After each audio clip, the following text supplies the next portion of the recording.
کہنے لگا حشام یہ عقیدہ امامت کہاں سے آ گیا؟ مسلسل ہم سے پوچھا جا رہا ہے عقیدہ امامت کہاں سے آ گیا؟ حشام نے بردستہ کہا جہاں سے عقیدہ نبوت آیا ہے۔ کیا ترکی و ترکی جواب دیا؟ علی والے گھبراتے نہیں ہیں، تھوڑے بھی ہو تو نہیں گھبراتے۔ یہ عقیدہ امامت کہاں سے آ گیا؟ کہ جہاں سے عقیدہ نبوت آیا ہے۔ کہنے لگا اچھا تو کیا امام نبی ہوتا ہے؟ کہ نبی نہیں ہوتا مگر ختم نبوت کی سب سے بڑی دلیل ہوتا ہے۔ یہ فضائل کا امام ایسا، اچھا یہ بتاؤ ضرورت کیا ہے امام کی؟ نوجوان جتنے بیٹھے ہیں ان کے حوالے کر رہا ہوں۔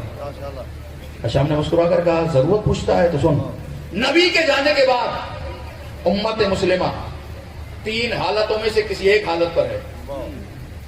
یاد رکھیے گا کبھی بحث ہو تو کام آئے گی آپ کے۔ نبی کے جانے کے بعد امت مسلمہ 3 حالتوں میں سے کسی ایک حالت پر ہے۔ یا تو میرے نبی کے بعد ساری امت عالم بن گئی ہے، سب کو دین کا پتہ ہے، ایسا ہے؟ اگر ایسا ہے تو پھر مولوی صاحب کا کیا کام؟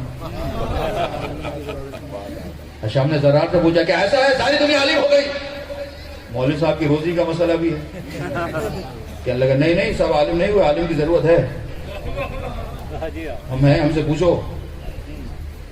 علم ہے آل محمد، عالم آپ بنے پھر رہے ہیں۔ جب تک درے مدینہ علم پہ آؤ گے نہیں، ان سے علم لوگے نہیں، عالم کیسے بنو گے؟ تسلیم تو انہیں کرنا ہے، نہیں عالم کی ضرورت ہے، ساری امت عالم نہیں ہے۔ اس نے کہا اچھا جب امت عالم نہیں ہے تو پھر ایسا ہوا ہوگا اللہ نے اپنی شریعت کو واپس لے لیا ہوگا، اب نہ حلال ہے نہ حرام ہے، نہ جائز ہے نہ ناجائز ہے، کچھ بھی نہیں، سب اپنی مرضی سے کرو۔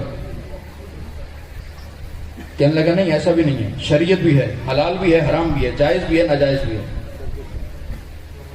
حشام نے کہا جب فیصلہ ہو گیا کہ شریعت بھی ہے اور فیصلہ ہو گیا کہ ہر ایک انسان شریعت کو جانتا بھی نہیں ہے، سمجھتا بھی نہیں ہے، تو پھر کچھ لوگ ایسے ہونے چاہیے جو دین سمجھ